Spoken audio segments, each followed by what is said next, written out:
Coucou les gars, écoutez, j'espère que vous allez bien. Aujourd'hui on se retrouve encore pour un nouveau concept, décidément j'ai que des idées brillantes. On va parler de littérature fantastique, science-fiction et bien évidemment de romance, d'histoires d'amour qui font battre mon petit cœur. Du coup oui, je suis là pour vous présenter les 6 sagas, pour la plupart oui c'est quasiment que des sagas, qui m'ont marqué, ont fait de moi ce que je suis, puisque moi je pars du principe qu'un livre te change profondément et qu'il n'y a personne sur cette terre qui n'aime pas lire. Tout le monde aime lire. C'est juste qu'il faut trouver, les gars, le bon bouquin. Et peut-être ce sera dans cette vidéo. Premier livre et première saga que je voulais vous présenter qui est...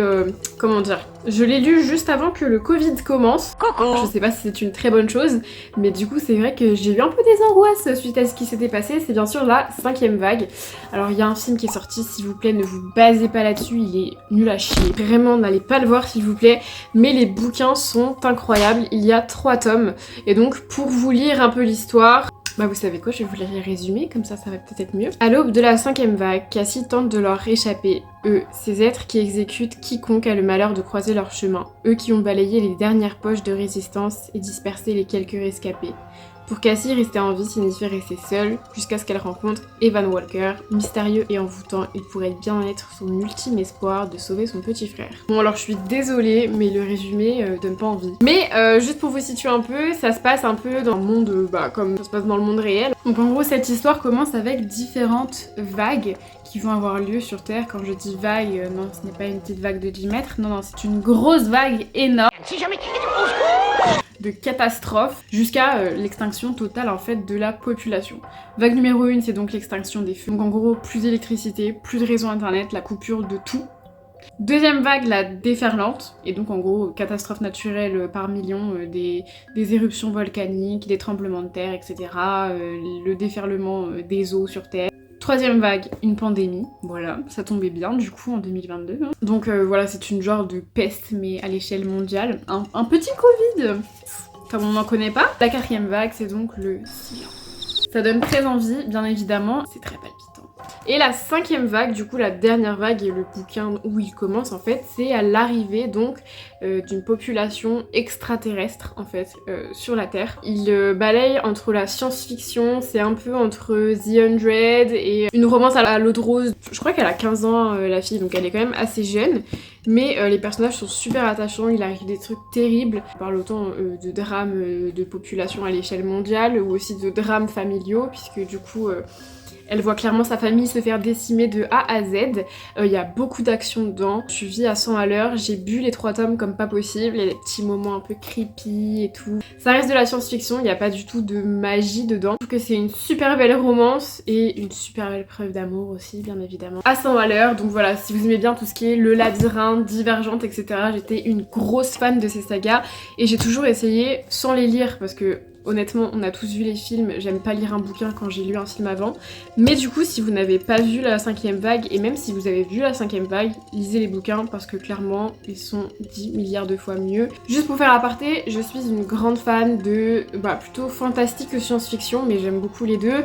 On a tous vu le labyrinthe, Hunger Games, Divergente. C'est d'ailleurs mes sagas préférées pour la plupart, malgré quelques petits couacs dans certaines séries, bon voilà. J'ai toujours été attirée par des bouquins qui me faisaient voyager et qui me sortaient de mon quotidien avec persos touchants et surtout avec des histoires assez multiples en soi où on a autant des personnages secondaires de développer, tout n'est pas centré sur de la romance cucu, malgré tout il y en a quand même pas mal puisque je suis cœur tendre. Du coup pour rebondir sur tout ça, je vais vous présenter la saga Divergente. Alors, je ne l'ai pas lu parce que bien évidemment j'ai vu les films et je déteste en fait lire un bouquin quand de toute façon tu t'es fait spoiler. C'est pour ça d'ailleurs que j'ai jamais pu réussir à terminer les Harry Potter à l'écrit. Je sais, les Potterheads vont me tuer. Mais pour ceux qui ont vu la saga et qui ont adoré Divergente, puisqu'on n'a jamais vraiment su la fin, hein, bien que tout le monde allait se faire spoiler sur internet, je le sais, à la fin Triss meurt. Désolée pour ceux qui savaient pas. Il y a ce bouquin qui est donc Divergente raconté par 4 que j'ai beaucoup aimé parce qu'au final en fait il raconte des moments de l'histoire où on passe un peu vite dessus et il raconte surtout les pensées de 4 que personnellement je trouve incroyables, genre Theo James. Il est pépite ce mec. Je sais très bien, je sais faire la part entre acteur et personnage, mais bien sûr. Je vous conseille, vraiment il se lit hyper vite et honnêtement j'ai kiffé le bouquin. Je l'ai vu un jour en librairie, je l'ai acheté, je donnais pas cher de sa peau, mais au final je l'ai trouvé super cool et pour ceux qui aiment bien la romance et qui adoraient le film, je vous le conseille. On continue un peu dans le même délire. En fait, ce que j'ai bien aimé retrouver dans cette saga qui s'appelle L'Enclave, il y a 3 tomes. Je suis actuellement en train de lire la 2e, donc je peux pas vous dire, je crois qu'il y en a 3, mais je suis pas sûre. Je suis en train de lire la 2e et honnêtement j'ai adoré cette saga qui du coup est un mixte entre Divergente et entre Le Labyrinthe, pour vous situer un petit peu. C'est-à-dire qu'on retrouve dedans uniquement de la science-fiction, il n'y a pas de magie, de fées et je sais pas quoi, ni de vampires, puisque on verra ça dans la suite de la vidéo, mais je suis une grande fan de vampires. Cette saga du coup parle d'une jeune fille qui vit sous terre dans un monde assez compliqué étant donné qu'il est peuplé de monstres à la surface de la terre et donc on a, pour ces personnes qui vivent sous terre, pour eux c'est la fin de l'humanité, il ne reste que un jour du coup bien évidemment. Donc on suit une fille qui ressemble énormément à Triss d'ailleurs sur la couverture et elle encore une fois très jeune mais à qui il arrive des trucs de ouf. Et pareil, enfin, je suis désolée, mais niveau sexualité, ils s'en tiennent à cœur joie. Hein. Cette saga est vraiment incroyable. Je trouve qu'elle est quand même assez dark. Comparé aux romances young adult, ces bouquins qui sont pas faits encore pour les mamans, ni pour les trop jeunes, où on retrouve un peu de cucu dedans, du cul aussi. Enfin, des histoires fantastiques, science-fiction, voilà, c'est vraiment la base de tout ça. C'est vrai qu'il y a beaucoup de bouquins qui sont trop cucu, justement, et que je n'aime pas. Celui-là m'en met pas du tout en. Il est vraiment super touchant. Il y a beaucoup d'action, beaucoup de suspense. On voyage. Le bouquin se passe pas toujours au même endroit et même le tome 2 je trouve qu'il est super intéressant puisqu'on va du coup découvrir qu'ils ne sont pas seuls. Je ne vous en dis pas plus. Ensuite, on va arriver un peu plus du côté fantastique. Parlons toujours d'adaptation cinéma. Ma série préférée de tous les temps, au cas où vous ne le sauriez toujours pas, si vous n'êtes pas allé me suivre sur TV Showtime, d'ailleurs je vous invite à le faire. C'est vraiment une application incroyable où vous pouvez référencer tout ce que vous avez vu comme film, comme série ou autre et aussi voir ce que les gens partagent et ce qu'ils aiment, ça peut vous donner des idées, tout comme cette vidéo. C'est la saga Journal d'un vampire. J'ai pris le tome 4 parce qu'on a Daemon bien évidemment ici. Pour ceux qui ont vu la série Vampire Diaries, cette série est de base adaptée de bouquins qui sont sortis bien avant. J'ai lu les bouquins suite en ayant vu la série parce que les bouquins n'ont rien à voir avec la série. Quand je dis rien à voir, qui connaissent la série, on parle de vampires, loups-garous, sorcières, ça s'arrête à peu près à là. Dans les séries de bouquins, on part bien plus loin, un peu du côté légendes asiatiques, kitsune, machin, etc.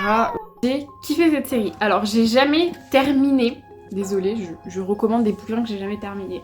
Non, il y a je crois 12 tomes, mais je me suis arrêtée au 8e parce que clairement les livres font 400 pages, faut être prêt. Mais quand on aime lire, on ne compte pas. Magique. Ces livres sont beaucoup trop bien, dites-vous, si j'ai lu 8 fois 400 pages de ça, c'est que ça valait le coup. En fait, j'arrivais pas à me procurer les autres parce qu'à chaque fois, je les avais pas à la Fnac. Ils sont dispo sur internet, bien évidemment. En gros, on part des mêmes personnages, donc Elena, Daemon, Stephen, un triangle amoureux. Et autour, il y a plein d'autres persos qui vont être développés. On parle de loups-garous, de vampires, de tout ça, mais pas que. Et c'est justement ce que j'aime dans cette saga écrite. Outre la série, c'est que, enfin, elle mêle plein de mythologies, plein de magies différentes et plein de mondes. On revient dans le temps, on repart un peu en avant. Et c'est ce truc-là aussi que je kiffe dans cette série, c'est qu'en fait, vous en avez vraiment pour votre temps, dans le sens où vous avez des épopées historiques de fous qui sont reprises avec des vrais faits historiques. C'est vraiment trop cool. Mais en gros, l'histoire démarre où Elena, une jeune orpheline qui a perdu ses parents l'année dernière, a connaissance d'un mec, voilà, qu'elle rencontre. Et ce gars s'avère avoir 170 ans de plus qu'elle. Si je dis pas de conneries, je sais plus trop. En fait, elle va se rendre compte que c'est un vampire, bien évidemment. Et qu'il a un frère vampire. Et que beaucoup de créatures de la nuit existent, voilà.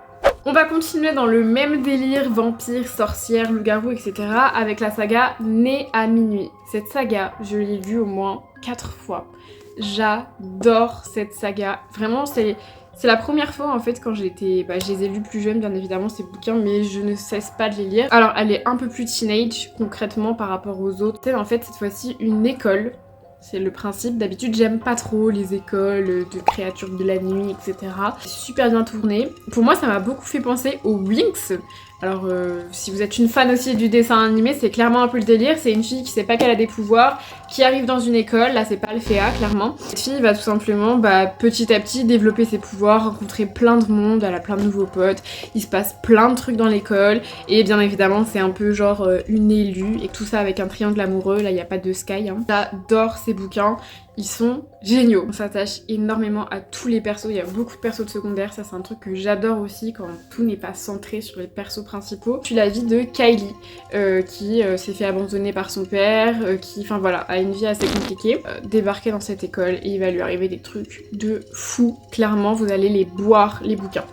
Bon écoutez, je pense que ça fait assez de recommandations, mais je vais quand même terminer avec un 6e et dernier bouquin. Je dis dernier, mais en fait c'est une saga, il y en a 3. J'ai prêté le premier, donc sorry. Mais les couvertures sont incroyables, j'aime trop. Alors, encore plus dark cette fois-ci. Un peu dans le même délire que Journal d'un vampire, hein, on est dans la même darkitude, j'ai envie de dire. Cette fois-ci, on part côté un peu plus mythologique encore, puisqu'on va parler des anges déchus qui ont été vachement utilisés dans des films, dans la littérature, etc. Voilà, ici on parle d'anges, de démons, et des fameux néphilim qu'on entend parfois dans les histoires. En fait, tout simplement, c'est le principe d'un ange déchu, c'est un ange qui a commis un péché, et pour ce péché, du coup, on les a enfermés à vivre éternellement sur Terre. On a Nora, qui va tomber amoureuse de Patch, you know, Nora and Patch. C'est un des seuls bouquins, tu vois, où derrière, j'avais un petit mood dans ma tête avec une petite musique. À chaque fois que je lisais les pages, j'aurais pu composer vraiment une symphonie. Bon, on parle toujours d'une fille qui a une vie un peu compliquée, des parents compliqués, blablabla, etc. C'est un peu pareil, le même délire que Journal d'un vampire, sauf que cette fois-ci, du coup, cette fille rencontre un ange déchu qui va lui... bon voilà, c'est un bad boy, you know. Qui va donc lui exposer sa vie, aussi complexe qu'elle soit, elle va y prendre part, elle va... Non, je vous raconterai pas la suite les gars, si vous voulez la suite, il faut les lire. Et honnêtement, ils sont assez courts pour ceux qui comptent les pages, hein. C'est pas des grosses tomes de 400 pages, et voilà, on est encore dans un mood, on est au States, dans un lycée, elle rencontre un mec, etc. Moi j'adore ce mood, voilà, c'est tout ce que j'ai à dire. Bon bah écoutez, c'est compliqué de décrire un bouquin en révélant toutes les sens, c'est comme, enfin, conseiller un film, j'ai envie de dire. C'est compliqué parce qu'on a tous des goûts différents, mais ceux-là, j'ai aucun doute qu'ils vont vous plaire. Vraiment, faites-moi confiance, c'est tout ce que j'ai. Que cette vidéo vous aura plu. N'hésitez pas à me dire si vous avez déjà lu ces bouquins et si vous avez d'autres recommandations à me faire. Bah, il y a des bouquins par exemple que j'ai pas du tout aimé, que j'avais lu en conseil sur des vidéos YouTube. Au final, j'ai pas du tout aimé parce que beaucoup trop cucu et puis j'ai plus 15 ans en fait. Ces livres-là, je les ai lus à 15 ans et je les relis maintenant et je les trouve toujours aussi bien. Et c'est ça qui font leur force. C'est un peu comme les films Disney, voyons. Peut-être une prochaine vidéo. Je vous fais des gros bisous et puis à bientôt pour découvrir de nouvelles œuvres littéraires ou cinématographiques parce que bon, ça fait aussi partie d'un de mes passe-temps favoris. Donc écoutez, j'ai plein d'autres choses à vous montrer, tout ce qui est là, c'est-à-dire, voilà. Je vous fais des gros bisous, à mardi prochain.